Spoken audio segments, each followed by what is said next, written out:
Betsy and Thomas here for the American Intelligence Media. And today, Thomas, I'd like to look at 3 tweets, 2 from May 3rd and 1 from May 4th.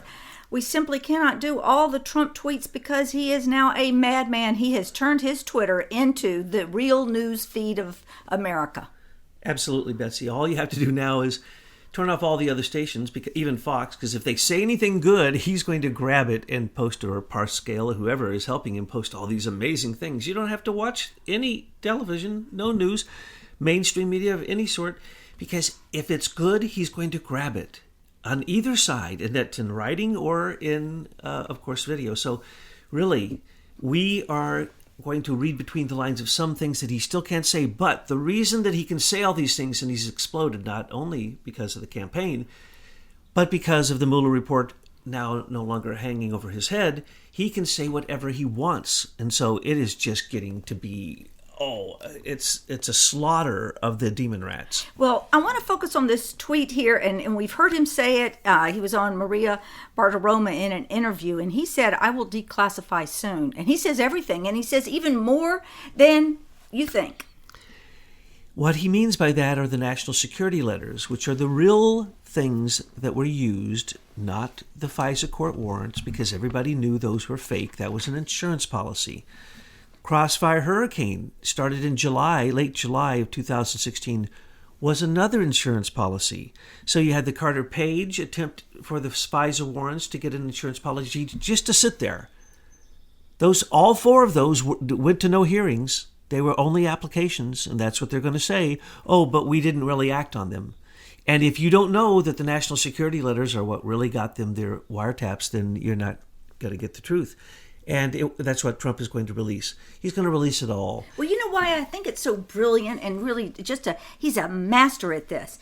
This is coming before Horowitz releases his report. So he's telling Horowitz and everyone else now, I'm going to declassify it all. So what does Horowitz do? Does he give a report that accurately tells us what has been going on in the swamp? Or does he continue to cover the swamp and try to save them? And then he's going to have to show his cards first. And then Trump can do anything. Because when he says anything else, I know you say the national security letters, but he could be a wild man and say everybody needs to go to the crime line at Americans for Innovation and look at all the crimes that have been committed on the American people for decades. What do you say to that? Well, that's going to take me into a number of different directions, unfortunately. But it's Nunes is really getting his information from the crime line, the incredible staff writers and researchers at the Americans for Innovation, and from us, Aim for Truth. If you go to either one of those sites and you plug in the word Mifsud, you will see that we were the first people writing about Mifsud, and we're going to tell you today some amazing things about Mifsud. So that's a direction I was going to jump off of without a tweet. I don't think I should go there.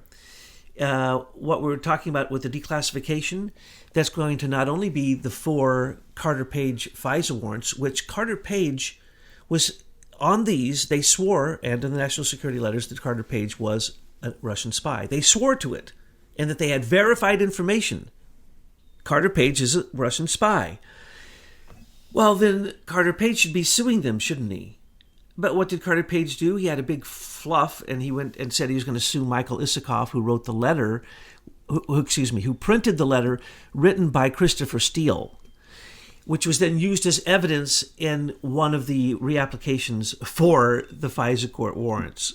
This is unbelievable. So what did he do? Carter Page dropped the suit.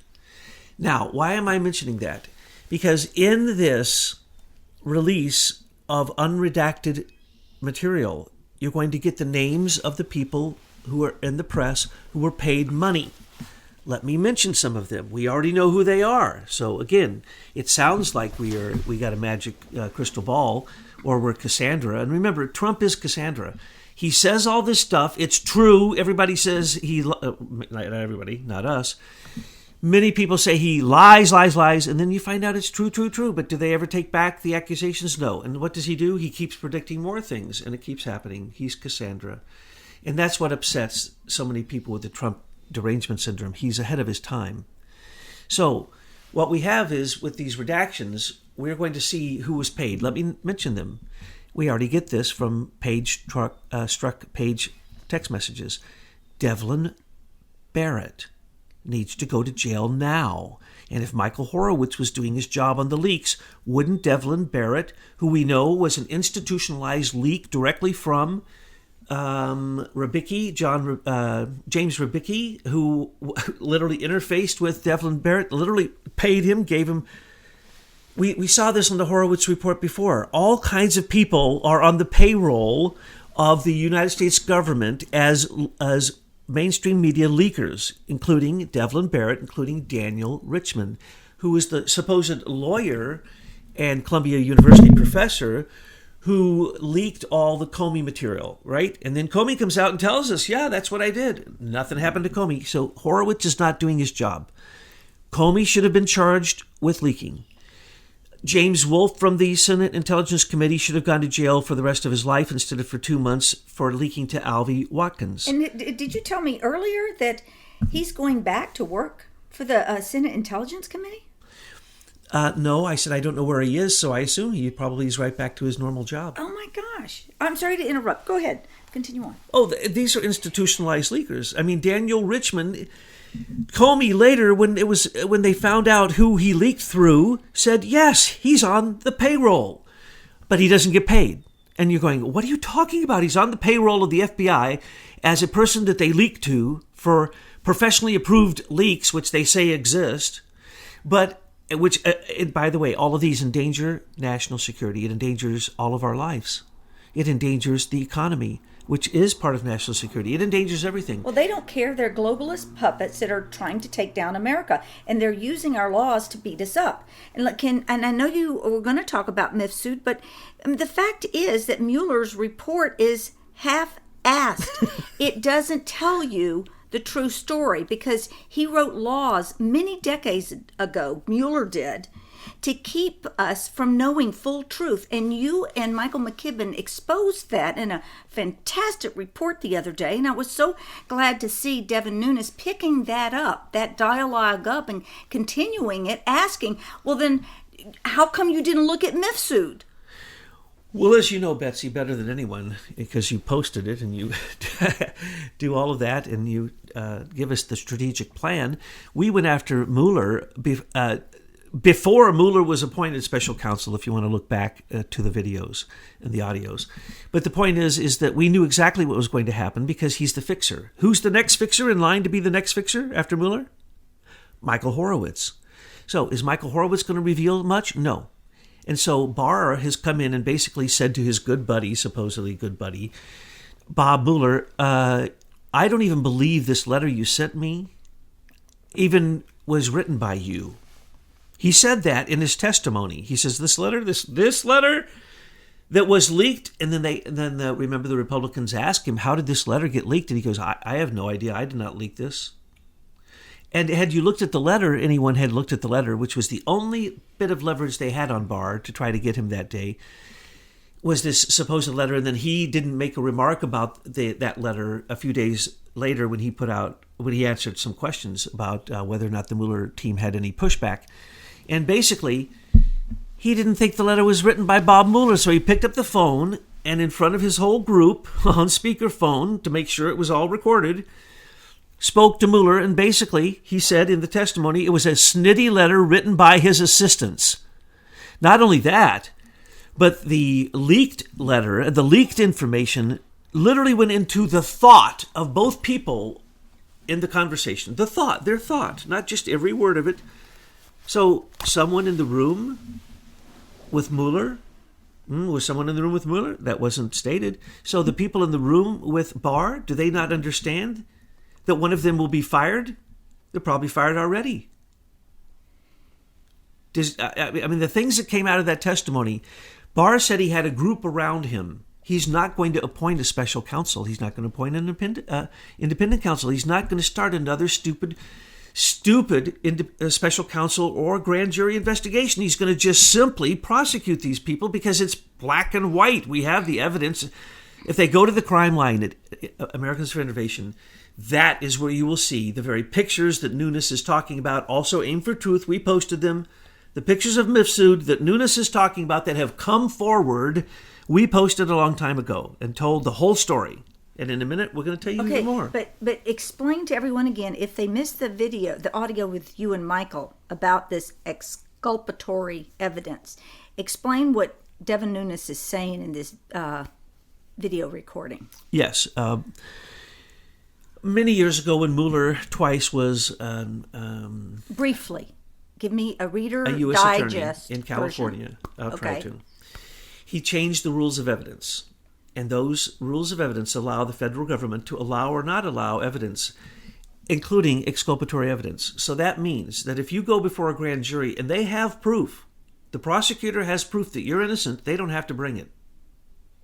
And if you have proof that you're innocent, they don't have to allow it because of these rules. And these are stupid rules. These aren't even laws. These so are what they've done is they've created procedures. A court system that they run and operate that's separate from where we average citizens perceive our court supposed to be happening. And they have their own rules. And this is why we don't know the full truth of 9/11, because Mueller had written these rules, and then when they did the investigation on 9/11, they wrapped all this thing up in the same process. So that's why we're still out here hanging. And by the way, what happened to investigative journalism along the way? You know, these reporters who step forward and say they're investigative reporters, you know what? They really are not. What they are glorified dog pound reporters. You know how when you start the beat at a local level, they send you to the dog pound to do the reports? That's what these people are doing. They're rehashing news we've already covered 2 years ago. And so we're going to go there in a minute, but we really need to look at this whole investigative journalism again. Yes, and with the exculpatory information in a grand jury case that is secret, you don't even have a lawyer there representing you. The lawyer's out in the hall. And then they twist up your words, and they have surveillance of you, and they manipulate you. And that's what happened to George Papadopoulos. That's what happened to that's what happened to General Flynn. That's what happened to also Rick Gates and Paul Manafort and Roger Stone and Jerome Corsi. So if you have a court system that they've set up, their little star chambers where they're going to try the people, decide what they're going to put in as evidence or not, and then you've got journalism, there are no investigative journalists out there. This is why we've been in the dark for decades. So what Trump is going to be unrolling is going to be unprecedented in truth and revelation and full disclosure, because folks, we're going the whole way. When you start unveiling truth, you can't stop at some point and go, that's enough, I can't see anymore. No, we're going the whole way, are we not? Yes, because we're not going to listen to Michael Horowitz's report. Let's remember that Michael Horowitz is looking at a number of things. Now it sounds like Barr has trimmed it down to leaks and the FISA court, which is very interesting because we don't know how. I couldn't count how many different investigations Trump ordered that Sessions said Michael Horowitz would roll into his Department of Justice Office of Inspector General investigation. Well, out of it so far, from the first thing that was assigned to him, the politicalization, and that's not easy to say, between the FBI and the DOJ. Okay, it couldn't be any worse. Oh, but Michael Horowitz said, to look like a good guy, that, oh my goodness, all 55,000 messages between Strzok and Page have all been lost. Oh, and also, as soon as the going got really good with their impeachment attempts against Trump, the phones didn't work anymore. And they didn't have, that phone didn't work just for them or just one side or blah, blah. Complete nonsense. And what did Horowitz do? Now, this is beautiful. I'm giving you an example because you asked a question. I'm not out in the woods. I'm truly answering your question. What is going to happen with Horowitz? Nothing. But let me give you a perfect example why.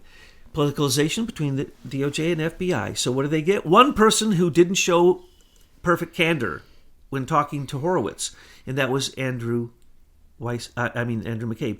Nothing's happening to him. He went before Jesse Liu, who's a fixed federal lawyer, a judge in D.C., and nothing. Grand jury indictment, nothing. Okay? So and no investigative reporters looking into why we don't know more. I mean, it's the same kind of thing of where is Ruth Ginsburg? Don't any of the reporters in Washington care about the fact that we haven't seen Ruth Ginsburg since fall 2018? No public sightings. Citizens want to know, but the quote-unquote reporters are numb. This grand jury indictment on Andrew McCabe is being slow-walked to nothing. okay? But the grand jury indictment against Paul Manafort, grand jury indictment against all these other people, friends of Trump, they all go down. That's because they didn't allow the exculpatory information that would have shown that Hillary Clinton did all the things they accused Trump of doing. And instead of bankrupting everybody with their lawyer fees during this grand jury indictment that were friends of Trump and trying to do everything they can against Trump, leaking every single bit of it during the whole time, these leakers are on the payroll. Remember, Christopher Steele, the liar of the Steele dossier, the Russian PP dossier, was paid. Stephen Halper was paid $1.4 million, not from one department, from 3 or 4 different departments for doing things that he doesn't even do. Well, that sounds like RICO.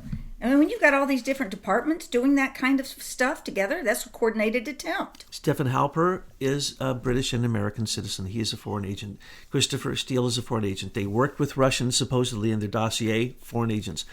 We know now that the Ukrainian government is coming forth saying, here's all the evidence that Alexandra Chalupa got for, what's her name, Victoria Nuland, to start this whole thing off, with Paul Manafort supposedly stealing millions of dollars from Ukraine through the World Bank. Nonsense, lies. That was proven to be a lie weeks later. Okay, so as we look at these things, these are all October surprise setups. Mueller was just carrying on the 28 previous attempts of Comey. And they continue right to this day. He was supposed to hand off this report to the impeachment process in the Congress, which was already established by the new rules they set up before they came to the power of having the majority in the Congress. And that demonstrates that was their intent, and the intent was to take the Mueller report. So this letter that was leaked, who was it leaked to? New York Times? But the letter that was leaked is fake, of course. And the content of the letter is fake. And so Barr didn't have to answer that content. And he was a genius the way he answered it. And he also said his team is going to look at all of these things. Okay, but it's still, the point is that Trump has already said to the whole nation he's going to declassify. And that, what Maria asked him about, and more. So all of these swamp creatures that sit over at the DOJ, take note. We're going to find the dirty laundry. So you need to come clean now or pay the penalty later. And it'll be much more severe because the citizens are watching now. Yes, and they watch people like John Carlin, who was he was the counsel for the Department of Justice National Security Division. He's the one who would have then told the FBI Counterintelligence Department and supposedly given permission for the CIA counterintelligence operation against Trump. It went all the way back to him. What did he do? He jumped ship. Who jumped ship at FBI first? That'd be James Baker and Rubicki, the one I just mentioned, who's part of these leaks. He's a criminal. He didn't want to answer questions. Jonathan Weiner from the State Department. Look at anybody who jumped ship, even the ones who they had to fire. Who jumped first? Loretta Lynch. And then Sally Yates had to be fired 2 weeks later. Andrew Weissman should have been fired for his partisanship. But then he gets on the Mueller investigation. Now we know unbelievable new information through this examination of Mueller's manipulation of the rules of the court, federal courts, for evidence, how you are allowed to put evidence. Well, that evidence was hidden in the Ruby Ridge case, the Waco case, the Oklahoma bombing case, the 9/11 case, and now in the worst espionage case in U.S. history, whatever you want to call it, the Russian PP dossier. But remember, many, as has now been said by Trump and by Nunes, by Grassley, by Gates, by Jordan, by all these people are coming forward telling the story we've been telling you, but we give you the full story. We're not giving you 80%, like a John Solomon. All right, let's go or a there. Sarah Whatever. Let's Carter. go to this tweet because we're going to work ourselves up there. Finally, mainstream media is getting involved. Too hot to avoid. Pulitzer Prize anyone. The New York Times on front page finally, quote, details effort to spy on the Trump campaign, close quote, at Fox and Friends. This is bigger than Watergate, but the reverse. Now, this is a big one for me because the reason that we got involved in doing what we're doing is because we got sick and tired of never getting any truth news anywhere. And the station that we really pound on is Fox News. And the reason is because they say they're for conservatives and they say they're fair and balanced. They're anything but. And if you watch closely, you will see that a lot of their reporters and their talking heads are nothing but control agents. They're there to have you think you're getting deep news. You know, they'll report the surface stuff. You listen to it and you go, well, that's true, so they must be good. But they never really go any further because, folks, if we had real investigative journalism in this country, we would not be in this fix. It would have ended a long time ago because people would know that their deeds would be exposed. So one of the things that bothers me too is this word migrant. Why are all the news channels everywhere using the word migrant? When people cross your border illegally and they come over, rape, murder, and pillage your citizens, these are not migrants. These are invaders. Why aren't they using the word invader? Why did everybody get so upset on the Dem side when Barr used the word spying? Well, what it is, it's a type of word control, because if they can control the words you use, then you're not able to fully express yourself.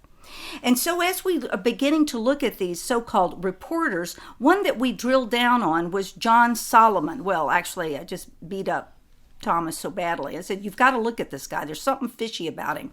And what we found didn't surprise us. What did you find out about John Solomon? Well, John Solomon, all you have to do is look at his Wikipedia entry. I didn't look at it, but I'm sure it's there too. He's been everywhere. Oh, everywhere. How does he work for both sides at the same time? And why is he the king of the Associated Press, basically?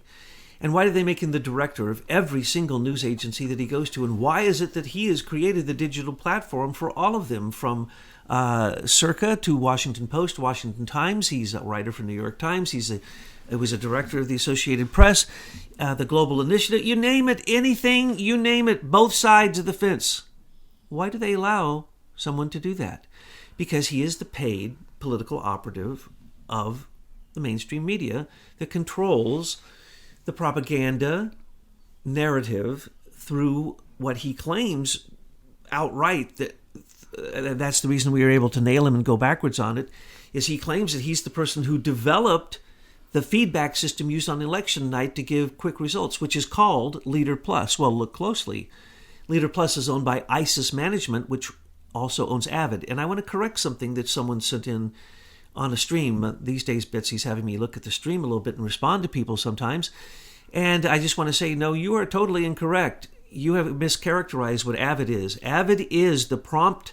Why do you think you can go onto any mainstream media? Do this tonight.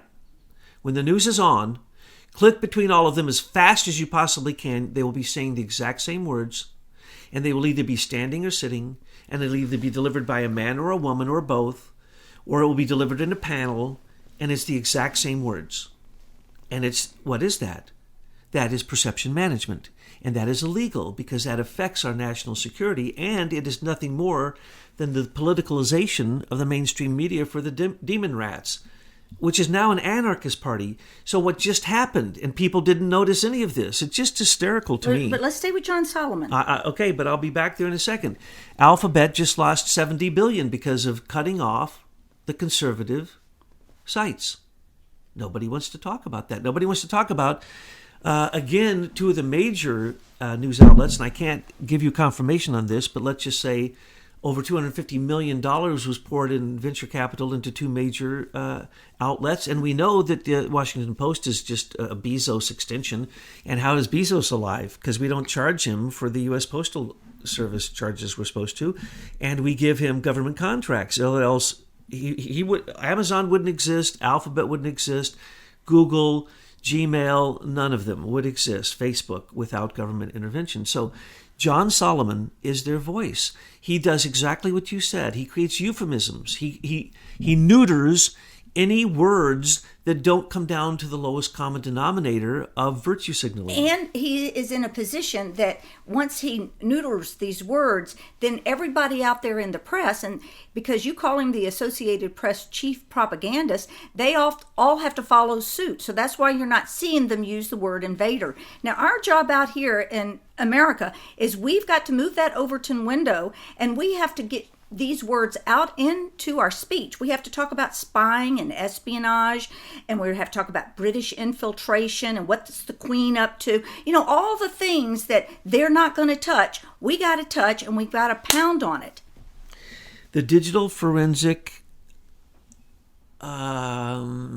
investigative laboratory that from Cambridge is being paid for by the Atlantic Council and George Soros to come in and neuter everything. Eric Schmidt paid $1.5 billion to come in with his digital news service so that they try to turn the news into the scroll at the bottom. Notice the scroll at the bottom of mainstream media is not stating what they're stating with their words that they're saying, but 125 news agencies are all filtered every single day for every word they say, both scrolling and spoken. And if any of them step out of line, they are squelched because they all use the same source, the Associated Press, which doesn't give any bylines, doesn't tell you who wrote it, never gives a source. It's giving you the talking points of what your media should be covering for that day. And literally they write it out for you. And now we believe, at one point I had said that my best guess who writes the Avid byline, though it is owned by Michael Bloom, the husband, 15% of the company of ISIS Management, owned by Michael Bloom, the husband of Diane Feinstein, which I always say incorrectly. Thank you. Basically, we know that they own it, so who's writing it? I assumed that it was Valerie Jarrett and Eric Holder and the Obamas, who are now controlling Netflix, writing the narrative, writing the script from the bunker that we pay for. We Americans pay for 5 different houses that supposedly Obama lives in right now. So we pay up to $5 million a year for the security of each one of those. But anyway, in that bunker, we believe that that's where they were taking what had been turned into the U.S. Digital Service, which was used as the platform to attack the 2016 election. That, again, was a multi-billion-dollar donation of Eric Schmidt, Facebook, and they donated their best people in a revolving door scenario where they literally worked directly out of the White House. So what we're telling you is 100% of what we know, which tends to be about 80% more than what John Sullivan, who creates the envelope to contain the news parameters.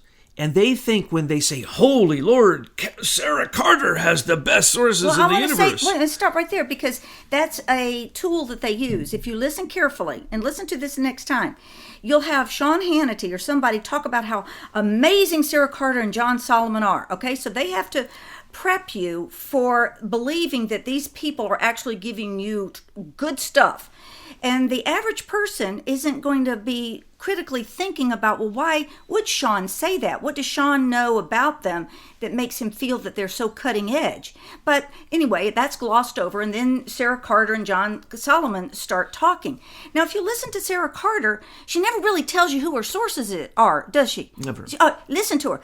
Sources say, but she says it very authoritarian, and you already had Sean Hannity over there to tell you, now listen to her, she's really good. But she's not. What she really is an actress. She's something that one might note as like an Operation Mockingbird, CIA kind of Anderson Cooper female version. She's a pretty talking head. She tells you relevant information, but she and John, they're there to make sure you never, ever go beyond the hangout that they've created. It's like Comey and Mueller at the hospital bed of Ashcroft when they say, "Oh, we're going to walk away from here and we're going to write our own notes, and because the two of us agree in our 302s, we're going to say you're a liar, and we're going to hold you to that, and then we're going to go out and do whatever we want." That's what happens with Solomon and Carter. They get together and they supposedly both independently arrive at the same edge of the envelope. Like, they'll bring up certain aspects of Spygate, but they won't tell you it's British Spygate. They won't go and tell you what we've told you and give you the very pictures, the dates, the times, the organizations they worked with, and so on and so forth, which are prosecutable evidence. She was trained as an actress in London. Hello? How was that paid for? And who were the contacts that she made? No. It doesn't wash. So they never take you the whole way, do they? No, and she worked in Israel in a news agency where you can't work in Israel in a news agency without being a propaganda minister for the Likud party or whoever's in charge, Zionists or whoever. So, no, she is nothing more than an actress, and if you look at her history, it has to be fake. And that she was in Britain and then went to Israel, well, hello, she is a CIA operative. How could anyone arrive at anything else? She came out of really nowhere. She was never a good person. She was always used as a mouthpiece. So she's nothing more than the megaphone for deep throat. She's the new. She's never going to talk about senior executive service, as none of them do. She is the new Alvy Watkins, and John Sullivan is the new Solomon. What did I say? Well, Solomon. I want to. Solomon. So he is the new Devlin Barrett. And they are nothing more than paid political operatives who are leakers. They need to go to jail. And my whole point is that Horowitz didn't put any leakers in jail. We can name the leakers. We can name the times and dates and exactly who leaked what. And we can name the times that they perjured themselves in testimony about that. We can show you, instruct Page, all the institutionalized leaking. But Horowitz charged no one. So by May or June, because Big Bill Barr came in and set a new bar there, and he's saying, no, Bobby Mueller, this snitty little letter, I don't even believe you wrote it. And sorry, your report didn't cover the exculpatory evidence which demonstrates that you spied on President Trump. Yeah, but what's Mueller going to do? Is he going to admit, well, I don't have to produce that? Because, decades ago I wrote a law, or y'all passed it, that said I don't have to tell the whole truth and nothing but the truth. And that was demonstrated in the fact that Lindsey Graham almost didn't swear in Bill Barr, and Bill Barr wasn't going to say a word about it. He also knows that even if he swears, he can lie. Yes, and Nancy Pelosi comes out and goes, Bill Barr's lying. Yeah, Nancy, everybody in Congress can lie. You guys made it legal to lie, so of course he's lying. Or, well, I can't say of course he's lying, but if he is lying, it's okay. Nancy Pelosi lies every time she opens her mouth. She said not $1 would be given for the wall, no matter what. Hello, they gave billions, or $1 billion or so. But the point is, everything Nancy says is a lie, and you're allowed to lie in Congress, and you're allowed to know that the espionage is always going on, whether it's the Israelis, whether it's the Pakistanis, whether it's Imran Awan, whether it's the stupidity, looking like stupidity of Bill and Hillary. But, what's really going on? It was a cover-up so that the exculpatory evidence could all be pulled together and hidden from the press and from everybody else, and then the leaks, which were constant every single day, practically every working day of the Mueller investigation, there was a leak, and it was always negative. We've told you who those other 500 people, except Republicans, that he interviewed are. We have proof of it, and one of them was, hang on to your hat, we've said this before, we've proven it, Joseph Mifsud. Joseph Mifsud was questioned by Robert Mueller, his friend. Oh, that's right. John Brennan worked together with Joseph Mifsud for decades to train Israeli intelligence. The 28 missing pages of Mueller's 9/11 investigation were about Israeli intelligence being part of 9/11. This is getting a little bit personal. John Brennan and Mueller were set up in the positions they were, the two highest positions, to investigate 9/11 before it happened. They actually set up a new office called the Office of Counterintelligence in CIA, so Brennan could say, everything we do in the Justice Department from now on is centered on terrorism, and we must run, and we can't even keep that hidden from everyone through counterterrorism. In other words, lie, cheat, steal, infiltrate, subterfuge, everything horrible. But what did Barr say? I started off in the CIA. Ha, ha, ha. I know about spying. So, if it's true what we believe, from now until Election Day, the Democrats, the demon rats, will be branded again and again for being stupid and going too far, sticking their neck out for Hillary Clinton and leaving too much of a trail of evidence. And so what Nunes is saying, that there's pictures of Mifsud shown with Western intelligence operatives, so we've told you who they are. His boss. Okay, well, we got to go on to the next tweet. Oh, okay. We're not going to Mifsud yet? Well, get to the point. Oh, what's Nunes talking about? What's this picture? Who are the Western intelligence people with Mifsud? If that's true, then Mifsud isn't a Russian agent. If that's true, then he couldn't possibly be tricking George Papadopoulos into giving him the 33,000 Hillary emails because he's not a Russian. He is not even a Brit. He's not an Israeli. He is Maltese. And he worked with the Secretary of State of Italy, we now know through George Papadopoulos, who's waking up, to all of the frame-ups that he was involved in. But it was Arvinder Simbai, who is the British FBI equivalent handler of James Comey throughout all of this. She's been there since the time that Mueller was the head of the FBI, all the way back to before 9/11. She was complicit with Mueller in 9/11 and has basically been the FBI handler ever since. She was involved directly with Mueller's special counsel, but her other agent, whose name is Zainab Ahmad. She's on the special counsel too. Yes, and she basically ran a group called the Global Center in Cooperative Security, which Mifsud was on, Sir Richard Dearlove was on, Joseph Papadopoulos was on. Joseph Papadopoulos? George Papadopoulos. Okay. Joseph Mifsud. Joseph Mifsud. I rolled them together. And the reason I did is because... All right, well, which one? Were they both on that council? They both were. Okay. As well as, let's not forget that John Brennan is his best friend. And that's how he gets all of his contracts. And don't forget that in the picture, Alexia Chalupa, the one we've named in the Atlantic Council, who is also the Democratic National Committee. Oh, let's not forget... Alexandra Chalupa. What did I say? Alexandra Chalupa. Well, there's three of them. So there's Alexandra Chalupa and her sister and her cousin. I can't remember all their names. But anyway, the point is, who else is standing in this crowd? Who would I want to be standing in that crowd? Who would Thomas Paine in the ass want to be included in Western intelligence? Dmitry Alperovitch, a proven Russian criminal who was literally locked up by the FBI and then became an FBI agent who worked with Sean and started CrowdStrike. So anyway, who else is the best friend of Joseph Mifsud? Robert Mueller, Arvinder Sambai. And guess who they have a picture standing there almost naked in the water? Who knows, they may be naked, smoking cigars. That's right, a Clinton Foundation operative, one of the top ones, who brought in the Alexander Downer. And people want to say it's a few $1 million. No. This was huge. The number I quote, you won't even believe. Let's just say the largest purchase of HIV/AIDS drugs through the Clinton Foundation, through Alexander Downer, who was in charge of the Australian program for that. Who was his best friend? Joseph Mifsud, who was an operative for the Clinton Foundation. Who's the picture? Bill Clinton with his arm around Joseph Mifsud.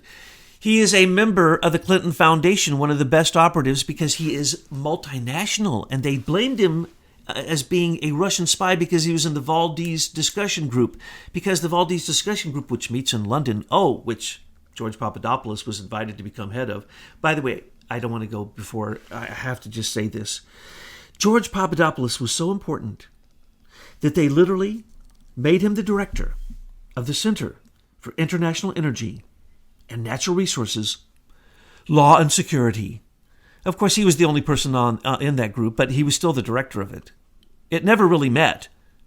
But Arvinder Sambai was a non-real member who was his boss, who told him to go meet with the FBI secret counterintelligence agency in the Italian U.S. Embassy in Rome, Michael Gaeta, which we are the only ones who ever told you that. So if you read that anyplace else than us, please tell me where you found that before we said it, because we told you that the handler for Joseph Mifsud's American handler was Michael Gaeta, working through, name it, who was the head of the London CIA.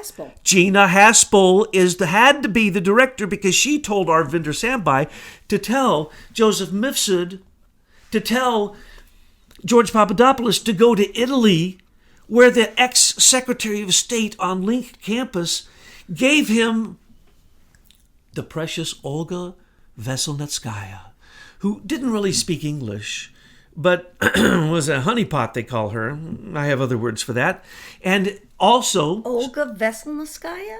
Her name is Olga. Veselnitskaya? Because we have a Veselnitskaya in the Trump Tower. Polonitskaya. Okay. Oh, how could I mix those up? I mean, really? Let's get your Russian right. Polonitskaya. I mean, I don't care. Her name's Olga. She didn't speak English anyway. Oh, neither did the other honeypots. How about the one, I love this one, Asia Turk. How about Azra Turk? That was her name. She didn't speak English, according to... And how about Simone? And how about Erica? And how about the other one who I'm not even going to mention because... George, I don't want to get you in any more trouble. I already got you in trouble. It was a good business for George during those years. George was very busy. Yes. Anyway, the Valdi discussion group promised Georgie Porgy that if he joined, that he'd get to meet Putin. Because once a year they go to Russia and they meet Putin. Okay, Joseph Mifsud is missing. George Papadopoulos says he's been found. Where was he found? In Rome, not far from the Vatican. Yucking it up with the Pope? No, in the sovereign district of the Knights of Malta, which he is one, and he is their number one operative, which is the Vatican, and it has its own sovereign little city right next to the Vatican City, which is its own sovereign city, which is right next to the Knights Templar, which is its own sovereign city. So that's where they say he's hiding out. No way.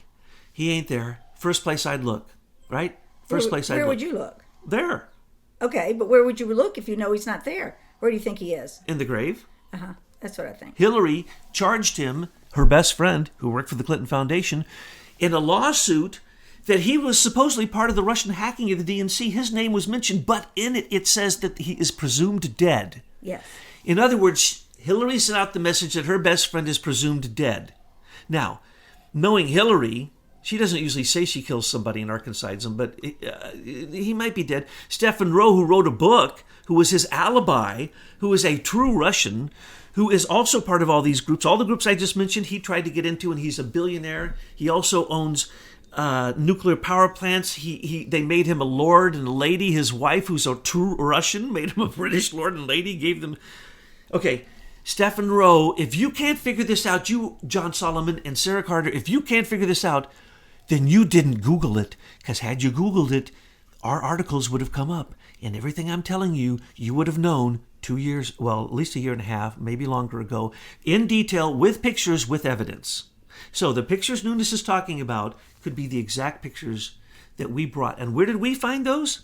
In British newspapers bragging about what a high Trump advisor George Papadopoulos was. Oh, it was so high that Cameron himself got into a battle. David Cameron himself got into a battle in the British newspapers with George Papadopoulos, who is a nobody. Well, never was I hate anybody. to break the bubble, burst the bubble. But they were in on it too. And so they were propping up George and they were making him look good in the media because they were going to use him as the patsy. And the Brits were in on it too. And so to say Joseph Mifsud is a Russian and the only Russian, well, first off, that's silly. There were other Russians. But, and we've named 25 real Russians who should go down instead of the fake 25 that Mueller indicted, which don't even exist, okay? And so we want to point out that Zainab Ahmad was on the Robert Mueller Russian caca dossier stupid report. She was there. She was the first one to receive Christopher Steele's dossier, the PP dossier, because she was working in the Eastern District of New York. Her and Andrew Weissman were in the office of the Department of Justice when they received it from the hands of Christopher Steele. And what did they do? Oh, they supposedly didn't show it to their superiors. They supposedly didn't show it to their superiors, and somehow they got, on the Robert Mueller investigation, when they are guilty. They are guilty for passing off the greatest piece of garbage ever used as an excuse for intelligence in anybody's history ever. Please read the dossier. If you believe it, then you'll also believe anything. You'll buy some nice land down in the swamp. Now, let me just make sure I cover this. There's also a couple others. But remember Bruce Orr, when Christopher Steele, who he paid through Fusion GPS, all kinds of mainstream media people, I've named them, and I've named who the new ones are. And that's what Betsy's so upset about. These people are nothing more than megaphones for the globalists. The Associated Press is the worst globalist rag. It's the only thing worse is Reuters, which was owned forever by who? The Rothschilds. It was a banker's news rag to control the flow of the money to the banks. So the Associated Press, same thing. I've explained this in many videos. The point is that the Associated Press and the mainstream media is owned literally by 6 companies, all of whom, if you look closely, I'm sorry to have to say it, are Zionists. That doesn't mean there's Israelis or Jews. Let's remember Golan Heights. There's all kinds of people involved. Dick Cheney, Rupert Murdoch, of course, you got Jacob Rothschild, and you got a whole bunch of other people. They're not all Jews. They're Zionists. And so they're out for their own. These people are Zionists. And what do they hide under? The London Center for International Law Practice. No, that's how to get out of that's how to break international law. Let me decode this for you. Mifsud's group, the London Academy of Diplomacy, that's because he's a spy to everybody. All you got to do is decode their titles, right? What if you take Zainab Ahmad's group, which he basically runs, the Global Center for Cooperative Security for the Five Eyes? Why is she in Britain with supposed Russian spy Joseph Mifsud, Andrew Wood, Alexander Downer? These people are all connected through Hackula, through... And not to mention Robert Hannigan coming over, helping Brennan, literally. 100% active Robert Hannigan. Trump. Allison and Saunders. Where Sean Hannity? Or how come you're not talking about this on tonight's show? On this one little teensy tiny page I have, this is the only thing I ever look at, right? All right, tiny little page. Yeah, here it is. There's more news than you have received in 2 years about this. And there is more news, people, on Trump tweets today than you will ever get off the New York Times and the Washington Post. So when you've only got a few minutes to look at the news, spend your time on Trump tweets.